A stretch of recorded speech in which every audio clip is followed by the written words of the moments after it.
ফজলুর রহমান বলে এই দেশ স্বাধীন করেছে এবং স্বাধীন করে আপনাদেরকে মাফ করে দিয়েছেন বলেই আপনারা বেঁচে আছেন। কত বড় দুঃসাহস, কত বড় ধৃষ্টতা!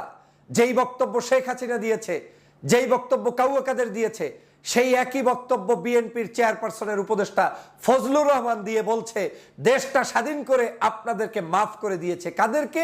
তৌহিদি জনতাকে। কাদেরকে? জামাত শিবিরকে। কাদেরকে? তাবলিগকে। কাদেরকে? ইসলাম প্রিয় নাগরিকদেরকে। এই ধরনের বক্তব্য দিয়ে বাংলাদেশ থেকে পালিয়ে গিয়েছে শেখ হাসিনা, আর বিএনপির কাউয়া কাদের এখন নতুনে রূপান্তরিত হচ্ছে আজকের এই ফজলুর রহমান সাহেব। এই ফজলুর রহমান সাহেব এখন ভয় পায় বাংলাদেশের জাতীয়তাবাদী ইসলামী মূল্যবোধের শক্তিকে। ফজলুর রহমান সাহেব এখন ভয় পায় ইসলামী মূল্যবোধের শক্তিকে, এবং এই ফজলুর রহমান সাহেব এখন পার্শ্ববর্তী দেশ ভারতের কথা মতো বাংলাদেশকে আজকের তলানিতে নেওয়ার জন্য, আওয়ামী লীগকে পুনর্বাসন করার জন্যই বিএনপির ছাতা ব্যবহার করে আজকের বিএনপিকে তলানিতে নিয়ে যাচ্ছে, ডুবিয়ে দিচ্ছে। যেটা বিএনপির কারো যদি এখন হুঁশ না আসে তাহলে এই বিএনপির আগামী দিনের রাজনীতি প্রশ্নবিদ্ধ হবে। আজকের এই ফজলুর রহমান সাহেব বারবার বাংলাদেশের স্বাধীনতার পক্ষের বিপক্ষের শক্তি আবার দাঁড় করানো শুরু করেছে। নিশ্চয়ই জনতা আপনাদের মনে আছে সেই 5ই আগস্টের কথা। শেখ হাসিনা যখন পালিয়ে গিয়েছে, পালানোর আগে একটা শব্দ চয়ন করেছিল, রাজাকার বলে গালি দিয়েছিল। সেই রাজাকারের বাচ্চা গালি দেওয়ার কারণে শেখ হাসিনাকে বাংলার জনতা কিন্তু তাড়িয়ে দিয়েছে। আজও সেই শেখ হাসিনার মতো করে ফজলুর রহমান তার সন্তানের ভূমিকা পালন করছে, তার ভাইয়ের ভূমিকা পালন করছে, তার পরিবারের ভূমিকা পালন করছে। এখন তিনি আবার বাংলাদেশের মানুষদেরকে বিভাজন তৈরি করছে। উনি নাকি দেশটা স্বাধীন করে দিয়েছে। কে বলেছে আপনি স্বাধীন করে দিয়েছেন? কে বলেছে আমার দেশকে আপনি মুক্ত করে দিয়েছেন? কে বলেছে আপনাকে, বাংলাদেশের মানুষকে, আমরা আপনার কারণে বেঁচে আছি? এত বড় দৃষ্টতা আপনি কোত্থেকে দেখান? বাংলার জনগণ বাংলার জনগণের আধিপত্য নিয়ে বেঁচে আছে। তারা পাকিস্তানের কাছ থেকে মুক্ত হয়ে এদেশে কোনো আধিপত্যবাদকে প্রশ্রয় দিবে না, তারপরে নিজ দায়িত্বে বেঁচে আছে। যার কর্ম তার, সেভাবেই তারা বেঁচে আছে। আমার রাজনীতি আমার, আপনার রাজনীতি আমার। আপনার কত বড় দৃষ্টতা! আপনি বাংলাদেশের মানুষকে এখন আবার স্বাধীনতার সেই সকল চেতনা বিক্রি করে তারপরে এদেশকে বৈষম্য তৈরি করতে চান। ফজলুর রহমান সাহেব, আপনার এই সকল চটকদারি, শয়তানি, এই সকল মানুষকে বিভাজন করার অপরাজনীতি, সেটা এদেশের জনগণ কোনোদিন গ্রহণ করবে না। সে কারণেই আপনি বলছেন যে আপনাকে কেন এখন মানুষ জুতা নিক্ষেপ করে, বোঝেন না? সে কারণেই আপনি বলছেন আপনাকে কেন থুতু নিক্ষেপ করে, আপনি বোঝেন না? আপনাকে থুতু নিক্ষেপ করে আপনার গলার কারণে, আপনার চাপার কারণে, আপনার গালের কারণে, আপনার ঠোঁটের কারণে, আপনার অভদ্রতার কারণে, আপনার ইতিহাস বিক্রি করার কারণে। বাংলাদেশের কোন জায়গায় আপনার মতো ফজলুর রহমান বিএনপি নয়, জামাত নয়, চরমনাই নয়, স্বয়ং একেবারে আল্লাহর ওলি হয়ে তাহাজ্জুদ পড়ে আসলেও আপনাকে জনগণ গ্রহণ করবে না। কারণ জনগণের ভালোবাসা পাওয়ার মতো যোগ্যতা আপনার নেই। আপনি ডাইরেক্ট ভারতের দালাল, পার্শ্ববর্তী দেশ থেকে এসে বাংলাদেশকে বিভাজন করে এই দেশটাকে ধ্বংস করার জন্য নেমেছেন। আবারও 53 বছর পরে দেশের স্বাধীনতার পক্ষের বিপক্ষের শক্তি সাজাচ্ছেন। এটা আমার দলের জন্য কোনোদিন কল্যাণ হবে না। অতএব ফজলুর রহমান সাহেব, সাবধান হয়ে যান। আপনার এই সকল বক্তব্য পরিহার না করলে জনতার কাতারে কোনোদিন দাঁড়াতে পারবেন না। আপনিও ডুববেন, আর আপনি যেই দলের পরিচয় দেন সেই দলটাকে ডুবানোর জন্য আপনি পরিকল্পিতভাবেই রাস্তায় নেমেছেন। তৌহিদি জনতা, আমার গালে কেন জুতা মারেন? আমার গায়ে কেন জুতা নিক্ষেপ করেন? আমাকে কেন জামাত শিবিরের ছেলেরা যা তা যেভাবে খুশি সেভাবে বকছেন? কারণ এই বাংলাদেশটা আমি স্বাধীন করে দিয়েছি, আর সে কারণেই আজকের এই তৌহিদি জনতা আমাকে এভাবে জুতা নিক্ষেপ করতে পারছেন। এই বক্তব্যগুলো দিচ্ছেন বিএনপির চেয়ারপারসনের উপদেষ্টা জনাব ফজলুর রহমান সাহেব। আপনারা জানেন দীর্ঘদিন পর্যন্ত এই ফজলুর রহমান বিভিন্ন সময়ে আলোচনায় সমালোচনায় রয়েছে বাংলাদেশের রাজনীতিতে। ফজলুর রহমান সাহেব সাম্প্রতিক সময়ে এমন কিছু কার্যক্রম শুরু করেছেন যেটার দ্বারা বাংলাদেশের সর্ববৃহৎ জনপ্রিয় একটি দল, বাংলাদেশ জাতীয়তাবাদী দলকে আজকের কাউয়া কাদেরের মতো একটি সমালোচনায় রূপান্তরিত করতে যাচ্ছেন। সকাল সন্ধ্যা তিনি টার্গেট ভিত্তিক মানুষদেরকে আজকের বিভিন্ন জায়গায় বিভাজন তৈরি করছেন। সকাল সন্ধ্যা তিনি নিজেকেই নিজে অপমান করছেন। তিনি বলছেন তৌহিদি জনতা কেন তাকে ফজু পাগলা বলছেন, তৌহিদি জনতা কেন তাকে গায়ে আজকের জুতা নিক্ষেপ করছেন, তার সাথে এরকম আচরণ কেন করছেন, তার পোস্টারের উপরে এরকম করে মানুষ কেন থুতু নিক্ষেপ করছেন। ফজু এখনো বুঝতে পারেন নাই যে এই ফজলুর রহমান সাহেব বাংলাদেশের জনগণের কাছে কি কারণে এরকম নিগৃহীত হচ্ছেন, অপমানিত হচ্ছেন। আপনি যেই বাংলাদেশ, স্বপ্নের বাংলাদেশ দেখতে চান, সেই বাংলাদেশে আপনি আজকের নিজে এই সোনার বাংলাদেশে আপনি বৈষম্য তৈরি করছেন। 5ই আগস্টের পরে বাংলাদেশকে আপনি একটি বিশেষ টার্গেট নিয়ে আজকের এই বাংলাদেশটাকে ধ্বংসের জন্য নেমেছেন। বাংলাদেশের মানুষের মূল্যবোধকে আপনি ফজলুর রহমান সাহেব ধারণ করতে পারছেন না, লালন করতে পারছেন না বলেই আপনার কাছে ধারণা হয়েছে যে দেশের তৌহিদি জনতা কিংবা সাধারণ মানুষ আপনাকে পছন্দ করে না। আপনি মুক্তিযুদ্ধকে বিক্রি করে তারপরে আজকের বাংলাদেশের মানুষের সহানুভূতি পাওয়ার জন্য চেষ্টা করে যাচ্ছেন, কিন্তু বাংলাদেশের মানুষ যেই চেতনায় মুক্তিযুদ্ধ করেছে সেই চেতনা আর আপনার চেতনা এক নয়। বাংলাদেশের মানুষ কখনোই ধর্মবিদ্বেষী নয়, বাংলাদেশের মানুষ কখনোই ইসলাম বিদ্বেষী নয়, বাংলাদেশের মানুষ কখনো ইসলামী সভ্যতা সংস্কৃতির বিরুদ্ধে নয়, বাংলাদেশের মানুষও কোনোদিন তাফসির মাহফিলের বিরুদ্ধে নয়, তাবলিগের বিরুদ্ধে নয়, পীর মাশায়েখদের বিরুদ্ধে নয়। কিন্তু আপনি ফজলুর রহমান সাহেব এই গত কয়েক মাস পর্যন্ত টার্গেট ভিত্তিকে দেশের তাবলিগকে অপমান করেছেন। আপনি বলেছেন তাবলিগে জঙ্গি তৈরি হয়। আপনি টার্গেট ভিত্তিক বাংলাদেশের সাধারণ জনগণকে বিভাজন করার জন্য আবারও সেই মুক্তিযুদ্ধের ইতিহাস টেনে এনেছেন এবং মুক্তিযুদ্ধের ইতিহাসকে বিক্রি করে আবার নতুন করে জামাত শিবিরের উপরে চাপিয়ে দেওয়ার চেষ্টা করছেন। আপনি বাংলাদেশের সাধারণ জনগণকে আবার ট্যাগ লাগানোর রাজনীতি শুরু করেছেন, রাজাকার, আলবদর, আল শামস। আপনাকে দেখলে মনে হয় শেখ হাসিনা তার একজন যোগ্য উত্তরসূরি বাংলাদেশে রেখে তারপরে পালিয়ে গিয়েছে।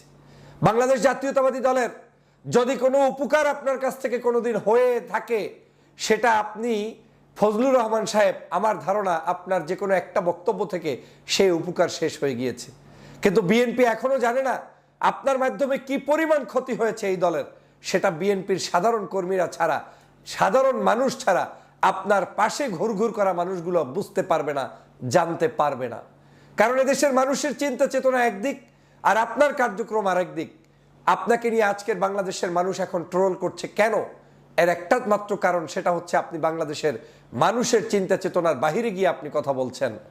আপনি বাংলাদেশের মুক্তিযুদ্ধের চেতনাকে ধারণ করে নিজে নিজে এই মুক্তিযুদ্ধকে বিক্রি করার চেষ্টা করতে গিয়ে আবারও শেখ হাসিনার মতো জামাত শিবিরকে বিভাজন করছেন, তাদেরকে বাংলাদেশের মূল চরিত্র থেকে দূরে ঠেলার চেষ্টা করছেন। আপনি পার্সেন্টেজ বলে ইসলামপন্থী নাগরিকদেরকে আপনি বলছেন ভোটের রাজনীতিতে তাদের অবস্থানই নাই।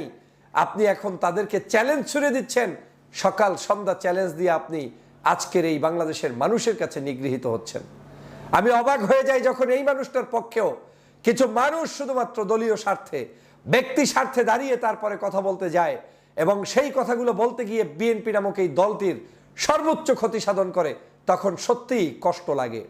ইসলামী মূল্যবোধ, জাতীয়তাবাদী মূল্যবোধের প্রতিষ্ঠিত এই দল শহীদ রাষ্ট্রপতি জিয়াউর রহমানের দল। কিন্তু এই দলে যদি কখনোই কেউ ইসলামের পক্ষে কথা বলে, ধর্মের পক্ষে কথা বলে, তখনই তাকে আপনার ট্যাগ লাগিয়ে ভিন্ন চরিত্র দিয়ে দেওয়া হয়। কিন্তু একই সময়ে যখন ইসলামকে কটূক্তি করে, ধর্মকে কটূক্তি করে, আমাদের সভ্যতা কালচারকে কটূক্তি করে ফজলুর রহমান সাহেব দিন রাত এই ধরনের কথা বলে চলেছেন, তাকে এখন পর্যন্ত বহিষ্কার হয় নাই, তাকে এখন পর্যন্ত করা তো হয়ই নাই, এমনকি সতর্কতাও জারি করা হয়েছে বলে আমার মনে নেই। গতকালকেও দেখলাম তিনি বাংলাদেশের বিভিন্ন জায়গায় মন্তব্য করতে গিয়ে তৌহিদি জনতাকে আজকের দোষারোপ করছেন।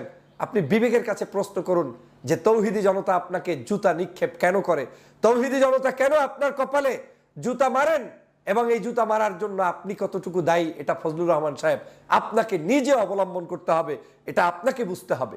বিএনপি জামাতের কর্মীরা আমাদের এত বকাবকি করে কেন, এই প্রশ্ন আপনি যখন তোলেন তখন আপনাকে মনে রাখতে হবে বিএনপি জামাতের কর্মীরা আপনাকে এরকম করে, জামাত শিবিরের কর্মীরা আপনাকে এরকম করে বকাবকি করছে না। জামাত শিবিরের কর্মীরা বকাবকি করছে না, করছে বাংলাদেশের সাধারণ জনগণ, কারণ আপনি এই বকাবকির যোগ্যতা অর্জন করে ফেলেছেন। ফজলুর রহমান সাহেব, আপনি বাংলাদেশে কিছুদিন আগে বাংলাদেশের তাফসির মাহফিলগুলো হওয়াকে কেন্দ্র করে আপনি মন্তব্য করে জনগণের কাছে নিকৃষ্ট পাত্রে রূপান্তরিত হয়েছেন।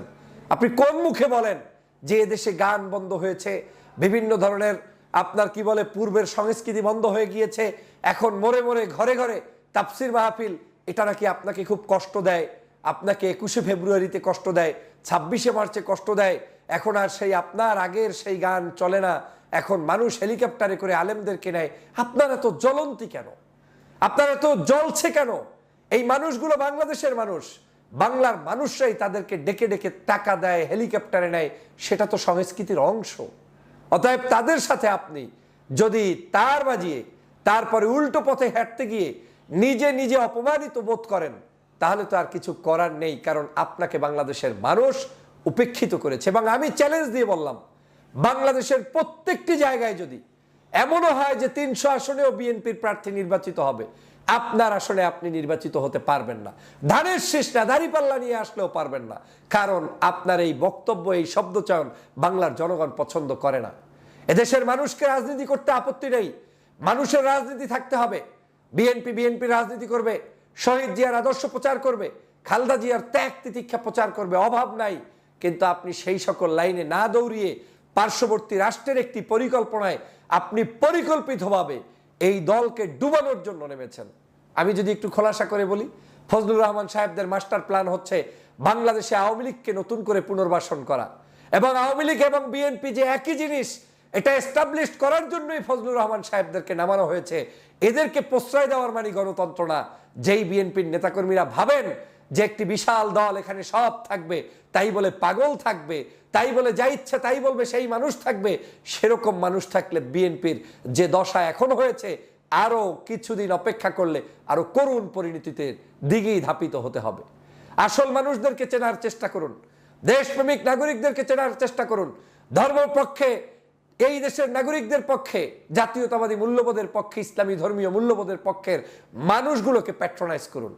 এই দলের মধ্যে বিভিন্ন পদের মানুষ থাকতে পারে, শুধু ধর্ম নিয়ে, ইসলাম নিয়ে যারা কথা বলে, তারা থাকতে গেলেই তাদেরকে বিভিন্ন ধরনের ট্যাগ লাগিয়ে দেওয়ার জন্য এই সকল আজকের যারা কাজ করছেন, ফজলুর রহমান সাহেবরা কাজ করে যাচ্ছেন।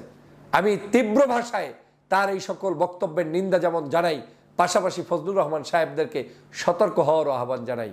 বাংলাদেশে এখন পর্যন্ত ভালো আছেন, আপনার মতো কয়েকজন ব্যক্তি এখন রাজপথে নেমে নেমে বিভিন্ন জায়গায় কটূক্তি যেমন করছেন, আমাদের বাংলাদেশের মানুষের মধ্যে বৈষম্য তৈরি করছেন। আপনারা তো ভয় কেন?